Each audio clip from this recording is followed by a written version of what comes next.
Chapter 81. Bella Talbot 1. Henry pulled up the diner footage himself, leaning slightly forward as he replayed the moment frame by frame. Dean sat at the table on screen, relaxed, and completely distracted. The waitress moved past him, smooth and deliberate, her timing perfect. As she passed behind him, her hand slipped near his jacket pocket, quick and precise. The rabbit's foot was gone before Dean even shifted in his seat. Henry paused the footage right there. For a second, nothing was said. Then Sam slowly turned his head. Henry followed. Both of them looked at Dean. Dean stared at the screen, then at them, already knowing exactly what they were thinking. "Okay," he said, raising a hand slightly. "In my defense, she was good." Sam didn't look convinced. "You didn't even blink," he said. Henry leaned back a little, expression flat. "She emptied your pocket while you were sitting right there," he said. "That's not just skill. That's you not paying attention." Dean exhaled, running a hand over his face. "All right, fine," he muttered. "Maybe I was a little distracted." Sam shook his head slightly, while Henry just looked back at the screen, already connecting the next piece. It didn't take Henry long to find her. A few searches, a narrowed filter, and the waitress wasn't just a face on a screen anymore. She had an address. "Queens," Henry said, turning the laptop slightly so the others could see. Dean was already moving. "All right, let's go," he said, heading straight for the Impala. They got in, Dean starting the engine like nothing had changed. For a moment, everything seemed normal. Then the hood slammed upward with a loud metallic bang. All three of them froze, staring through the windshield at the raised hood blocking their view. Dean gripped the wheel, jaw tightening. "You've got to be kidding me," he muttered. Sam slowly turned toward him, expression flat. "Dean." Dean didn't look back. "Don't," he said. Sam ignored that, his tone firm now. "You're not driving." Dean finally glanced at him, annoyed. "It's fine," he said. "I've handled worse." Henry leaned forward slightly from the back seat, his voice calm but direct. "Yeah, and we're not risking it," he said. "Your luck's gone. That means everything around you starts going wrong." Sam nodded in agreement. "We'll go," he added. "You stay here." Dean frowned, clearly not liking it. "It's just the hood," he said, trying to brush it off. Sam shook his head. "It's not just the hood," he replied. "It's a sign." Henry leaned back again, folding his arms. "If you drive like this, we don't make it to Queens," he said. "We end up in a ditch somewhere before that." Dean exhaled sharply, frustration clear, but he didn't argue further. "Fine," he said finally. "Take the car. Just don't wreck it." Sam stepped out, already moving. Henry followed, leaving Dean behind with the hood still blocking his view. They reached Queens fast, the kind of building that didn't match the usual mess they dealt with. Clean, expensive, quiet. Henry didn't wait at the door. He kicked it open and stepped in first, gun already up, sweeping the room in one clean motion. Sam followed, covering the other side. The apartment was bigger than expected. Clean lines, expensive furniture, everything in place. Someone lived here who knew exactly what they were doing. Henry's eyes moved once across the room. "Yeah. Stealing pays well," he muttered. "Boys." A calm English voice cut in from behind them. "You've come to the wrong house." They turned instantly. Bella stood near the center of the room. Blonde hair, neat and controlled, falling over her shoulders. Sharp features, composed expression, dressed like she belonged somewhere better than this. And she had a gun in her hand, already raised, aimed at them. Sam and Henry didn't lower theirs. For a second, no one moved. "Drop it," Sam said. Bella's lips curved slightly, not quite a smile. "You first," she replied. Henry didn't lower his gun, expression flat but eyes sharp. "Why would we?" he said. "There are two guns here and you've got one. If anything, you're the one in trouble, so how about you be a good girl, drop the gun, and we'll just take what we came for." Sam didn't react, but he didn't disagree either. Bella's smile widened just a little, her gaze shifting fully onto Henry now, amused more than threatened. "Oh," she said softly. "And what would you do, big boy? Something to poor little me?" Henry tilted his head slightly, unimpressed. "Depends," he said. "You planning to keep pointing that thing? Or are we done pretending you've got the upper hand?" Bella's smile didn't fade. If anything, it shifted softer, almost fragile, like she was switching roles mid-scene. "Wow," she said, lowering her voice just enough to sound smaller than she actually was. 2 armed men breaking into my apartment, pointing guns at me, and now I'm being told to be a good girl. That's a bit much, don't you think? She added, glancing between them like she was the one cornered. Henry didn't move, didn't blink. Nice try, he said, tone completely flat. You're not the victim here. Bella gave a faint, almost offended look. Really? She said. Because from where I'm standing, it looks like I'm about to be robbed by 2 very aggressive men. Sam shifted slightly, clearly not buying it either, but he kept his focus on her gun. Henry let out a quiet breath, eyes still locked on hers. You picked his pocket in a diner, he said. You knew exactly what you were taking. Bella's expression flickered for just a second, then smoothed right back into that same composed look. I have no idea what you're talking about, she said lightly. Yeah, Henry said, and I'm sure the innocent act works great on normal people. Bella's lips curved again, the act slipping just enough to show she was enjoying this. Usually does, she admitted. Chapter 82. Bella Talbot, 2. We're not some random bunch, Henry said, tone steady, eyes fixed on her. We need that back. Otherwise someone with a loud mouth ends up very unlucky. Bella paused at that, the smile on her face shifting slightly as she considered it. Then it came back, sharper, more amused. Oh, she said lightly, like something had just clicked. You mean that little thing I picked up? Her gaze flicked briefly towards Sam before returning to Henry. Your friend didn't make it difficult, she added. He was far too busy staring at my back while I was taking it out of his pocket. Sam let out a quiet sigh. Henry didn't react much, just gave a small nod. Yeah, he said. He tends to get lost when women are involved. He shifted his grip slightly but didn't lower the gun. We'll deal with that later. Bella took a small step closer, still holding her weapon but clearly not treating this like a real threat anymore. Later? She echoed, tone turning playful. Should we make it a proper meeting then? Dinner, maybe? Candlelight? Henry blinked once, the shift in direction catching him off guard for a moment before he narrowed his eyes slightly. Right, he said. Is this still about the rabbit's foot? Or are you trying to turn this into something else? Bella's smile widened just enough to show she was enjoying this. Depends, she said. Are you always this serious? Or do you ever relax? Henry let out a quiet breath, the edge of a smile finally showing, though his gun didn't lower. Yeah, he said, tone a little lighter now, playing along just enough. I can relax. I can even smile. Maybe react a little. His eyes stayed on hers.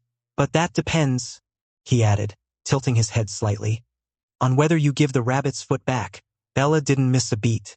No, she said simply. That little piece is worth $5 million. If you've got that kind of money, you can have it back. Henry's smile faded just a fraction. 5 million? He repeated, unimpressed. Bella shrugged lightly, like it was obvious. Rarity, she said. Demand. And the fact that it actually works makes it even more valuable. Henry studied her for a second, then shook his head slightly. Yeah, he said. We're not paying for that. Bella's eyes sharpened just a little, but she didn't lose that calm composure. Then I suppose, she said, we're at a bit of a problem. Then suddenly, a blur of motion came from the side of the room. The cat launched off the sofa and hit Henry square in the face, claws out, catching him completely off guard. Ah, shit. Get this thing off. Henry staggered back, instinctively trying to grab it, but the animal twisted fast, claws raking across his cheek and near his eye.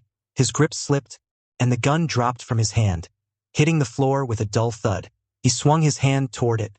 The cat moved at the last second. His punch connected with his own face instead. The impact threw him off balance, and he stumbled straight into Sam. Sam caught him halfway, but the cat wasn't done. It leapt again, claws scraping across Henry's face as it pushed off, landing clean and already moving away before Sam could grab it. Damn it! Sam snapped, trying to regain footing while keeping an eye on Bella. Across the room, Bella didn't rush. She moved calmly, already heading for the drawer. Good work, Lena, she said with a small, satisfied smile. She opened it, pulling out the rabbit's foot carefully. Instead of touching it directly, she used a pair of tongs, lifting it with before placing it into her bag. Sam straightened, eyes snapping back to Bella, but she was already stepping toward the door. Pleasure doing business, she said lightly, and then she was gone. She played us fools, Sam said. grabbing the cat and pulling it off Henry's face before throwing it aside. "This is why I like dogs." The cat bolted the second it hit the floor, disappearing out of sight. Sam turned back and froze. Henry's face didn't look right. Blood was running down from his left eye, more than just surface scratches. The claw had gone deep enough to matter. "Can you see?" Sam asked, stepping closer, his voice dropping. Henry blinked, trying to focus. One eye locked onto Sam, clear enough. The other stayed half-closed, unfocused, blood still trailing down his cheek. "This stings like hell," Henry said through his teeth. "That damn cat. I'll make juice out of it. Where is it?" He looked around, scanning the room, but there was nothing left. No cat, no Bella, just the open door and the quiet she left behind. Sam exhaled slowly, already shifting his attention back to Henry. "Forget the cat," he said. "We've got a bigger problem." Henry wiped at the blood again, irritation clear despite the pain. "Yeah," he muttered. "I noticed." Out on the road, Bella slid into her car and allowed herself a small, satisfied smile as she started the engine, like the whole thing had gone exactly as planned. Inside, everything was calm. Outside, something moved, fast enough that it barely registered as anything more than a blur. A streak of blue cutting across the side of the building, not falling but running along it, ignoring gravity entirely as it closed the distance in a straight, controlled line. Bella didn't see it, not until it hit. "You're not going anywhere," Henry's voice cut through, and the impact followed immediately. The front of the car crumpled inward with a violent crash, metal folding as the hood buckled under the force. The windshield fractured in an instant, cracks spreading across it like a web as the entire vehicle jolted. The engine died before it could even turn over. Glass burst outward from the side windows, shards scattering as the frame shuddered from the hit. Bella threw her arms up instinctively, turning her face away, eyes shut tight as debris struck around her. The world went still after that. She lowered her arms slowly, blinking as dust and glass settled. And then she saw him. Henry was right there, leaning into the crushed front, one hand braced against the bent metal, his face barely a breath away from hers. Blood still traced down from one eye, but the other was glowing. "Caught you, cat." Chapter 83. Bella Talbot, 3. "Is there no way we can talk?" Bella asked, the smile still there, but this time it didn't quite reach her eyes. She wasn't pushing her luck anymore. Whatever she was reading off Henry, she didn't like it. Henry didn't shift even an inch, his presence still pressed into the wrecked frame of the car. "Yeah," he said, voice steady. "Hand it over." Bella's expression softened into something playful again, like she was trying to steer it back. "What, my innocence?" she said lightly. "Don't you think you're asking a bit fast? We just met." Henry stared at her, completely deadpan. "Innocence?" he repeated, almost flat, then shook his head slightly. "You and that word don't belong in the same sentence." For a brief second, Bella didn't answer. Then her smile came back, smaller this time, more careful. Henry's own expression didn't change, but there was a faint edge to it now. "Keep playing," he said, a hint of a smile forming. "I might actually take you up on that." "No need to show your claws, big boy," Bella said, voice smooth again, like she'd already decided how this would end. She held out her purse. "Here." Henry didn't take it immediately. His eyes stayed on her. "Open it," he said. Bella gave a small, exaggerated sigh but did as told, unzipping it and angling it toward him. "Satisfied?" she asked. "Not yet," Henry replied.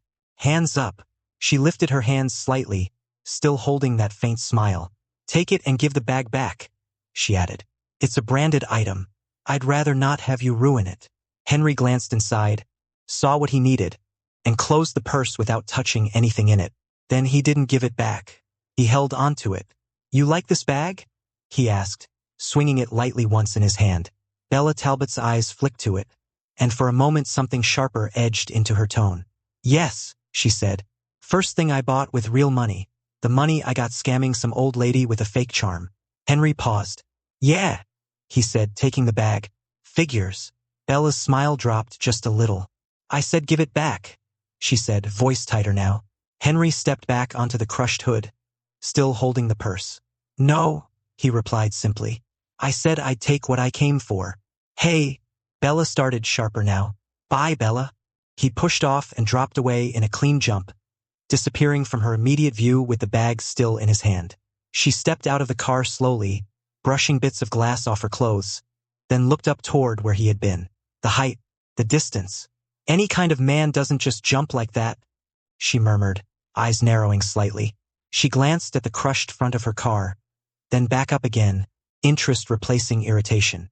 It seems like there's something strange walking with the Winchesters, she said quietly, a faint smile forming again. On Dean's side, Dean didn't even get a minute of peace. He dropped onto the motel bed and the frame gave out under him with a sharp crack, one side collapsing like it had been waiting for the exact moment he sat down. He shoved himself back up immediately, staring at it like it had personally offended him. Seriously? He muttered. He took a step back. The ceiling fan above him rattled hard, screws giving way as it dropped crooked, wires stretching and sparking as it hung loose. Dean looked up at it, then slowly stepped out from under it. Yeah, no, not dying like that. He moved into the bathroom, turning the faucet to splash some water on his face, and the pipe burst the second it turned, spraying straight at him and soaking the sink, the mirror, and half his shirt in one go. Dean jerked back, trying to shut it off, but the handle snapped clean off in his hand. Water kept pouring. He stepped back out, dripping now, already annoyed, and reached for the light switch. The moment his fingers touched it, a sharp shock snapped through his hand. Dean yanked it back instantly, shaking it out. Okay. Yeah, that's great. He stood there for a second, looking around the room like it was actively trying to kill him. Dean exhaled, jaw tight. That stupid rabbit's foot. Across from the motel, the two men stayed parked, watching without drawing attention. Kubrick leaned forward slightly, eyes fixed on the building like he was waiting for something to reveal itself. He had Gordon's words running in his head on repeat. Sam Winchester wasn't just a hunter. He was something worse, something that would bring the end if no one stopped him. And Kubrick believed it. Creedy shifted beside him, less patient, less convinced. Kubrick, he said quietly. You sure Sam's here? Kubrick didn't look away from the motel. Shoo, he said, raising a hand slightly. God is showing us signs. Creedy frowned but followed his gaze anyway. Then it happened. The motel window shattered outward with a loud crash. Dean came flying through it, completely out of control, body flipping as he hit the ground and rolled in the window's curtains, ending up tangled awkwardly, limbs pulled in tight like he'd been thrown rather than jumped. For a second, he just lay there, groaning, trying to untangle himself. Kubrick smiled. See, he said, almost reverent. God is with us. Chapter 84, Two Idiots. Dean came to tied to a chair in his own motel room. Two men standing in front of him. One of them was smiling in the specific way that immediately told Dean this guy had too much God in him and not enough sense. Dean tested the ropes. Solid. Whoever tied these knew what they were doing. Who the hell are you guys? Dean asked. Kubrick stepped forward and slapped him clean across the face. Dean's head snapped to the side. He held it there for a second, jaw tight, then slowly turned back. His expression had gone very flat and very still in the way it did right before things got bad for someone. We are God's servants, Kubrick said. Doing God's work. Shut your mouth, sinner. Walking around with a demon spawn like it's nothing. Did you two escape from a mental hospital? Dean asked. God's work. Demon spawn. He looked between them. Are you guys even listening to yourselves? Don't think you and your brother are the only intelligent ones, Kubrick said, leaning in. We're hunters too. Gordon sent us. Dean's expression shifted. Just slightly. Just enough. Kubrick caught it and smiled. Yeah. Now tell me where your brother is. The demon spawn. Dean looked at him for a long moment. Demon spawn, Dean repeated. You practiced that in the mirror, didn't you? No point hiding it, Creedy said, stepping forward. We all know the truth, so save us the time and tell us where your brother is. You tell us, we let you walk. Dean stared at him. Yeah, I'm gonna go ahead and say no, Dean said.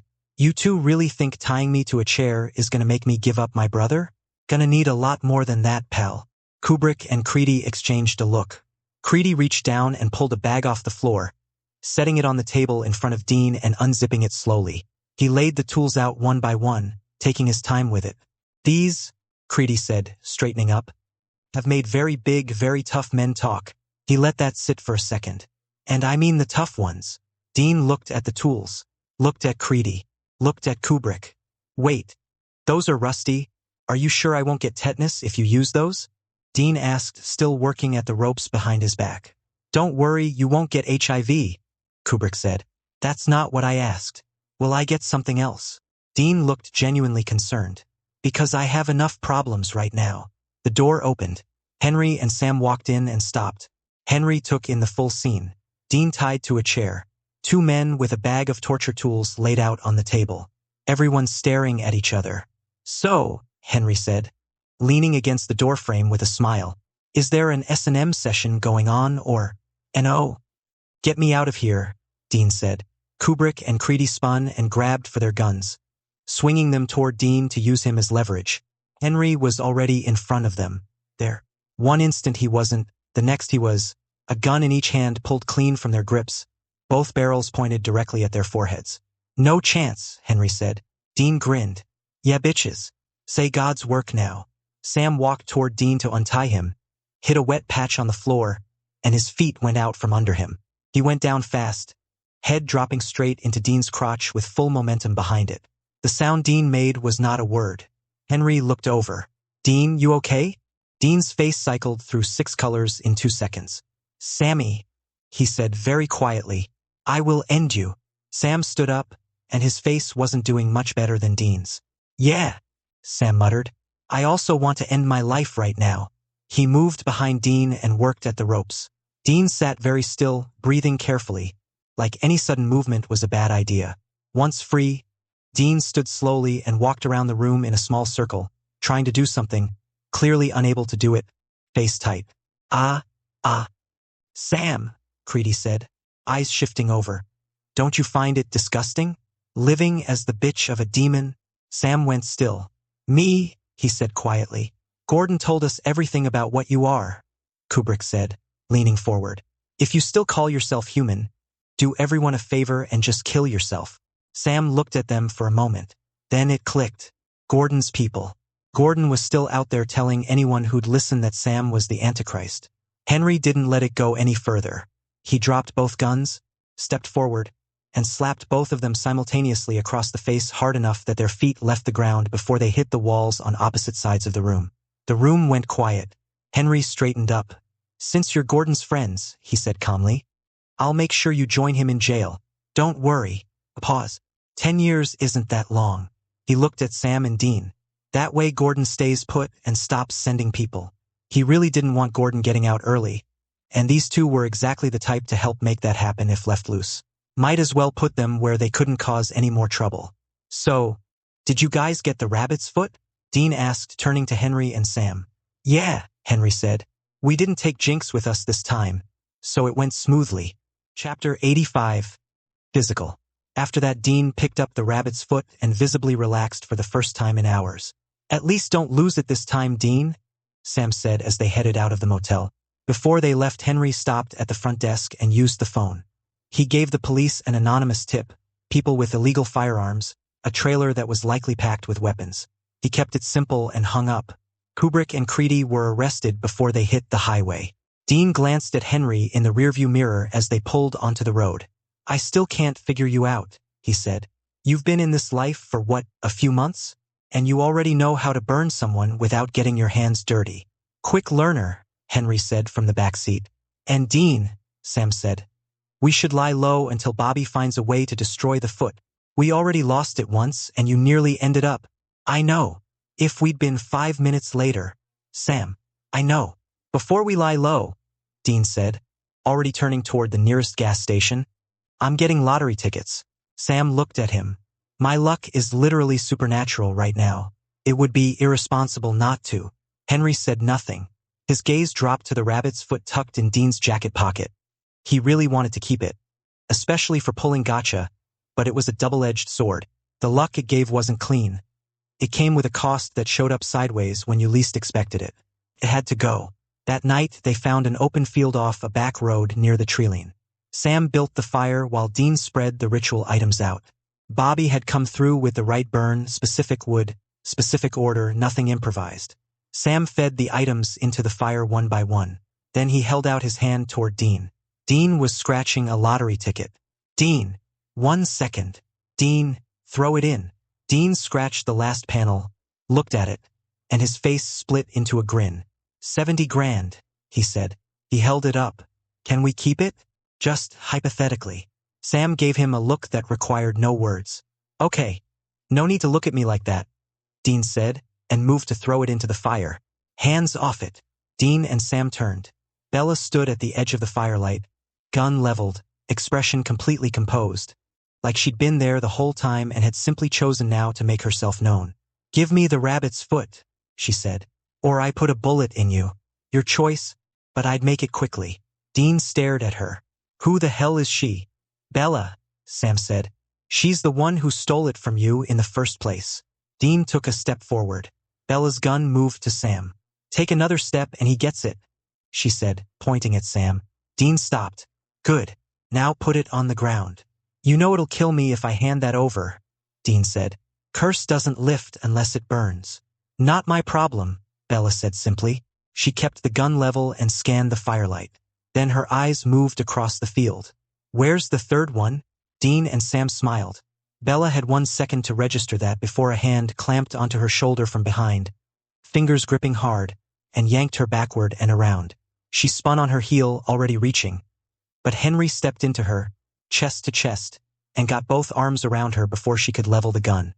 He locked his hands behind her back and pulled her in tight, pinning her arms between them. She drove her elbow back. No room. She tried to twist her wrist to get the gun angle. His grip shifted and closed it off. Bella, Henry said quietly into her ear, completely unbothered as she worked against him. Didn't you learn your lesson the first time? Stay out of our business. Let go of me, she said through her teeth. He didn't move. So did anything happen between you two? Dean asked, looking between them with open interest. Because this feels like there's a history here. Dean, Henry said, burn the thing. Dean looked at the rabbit's foot in his hand, then back at them, clearly in no hurry. Right, yeah, he said, not moving. Burning it. Is this some sort of hobby? Bella said, still locked in Henry's grip. Manhandling women to prove a point? You had a gun on my family, Henry said. You'll forgive me if I'm not too concerned about your comfort right now. Let go and we can have a civilized conversation. You don't do civilized, Henry said. You do angles. You do leverage. The second I let go, that hand goes for whatever backup piece you have on your ankle. Bella said nothing, which was more or less a confirmation. Yeah, Henry said. Bear with it a little longer. After that, Henry let go and they walked back to the Impala. Bella stood at the edge of the road, arms crossed, watching Henry with a look that could have started a fire on its own. Henry glanced back at her from the door, then dropped into the back seat. I like that look, he said, settling in. Genuinely flattered someone makes a face like that over me. Dean started the engine. And hopefully next time we meet we can have that civilized conversation you wanted. Henry called out the window as the Impala pulled away. Bella didn't respond. She just watched the car go.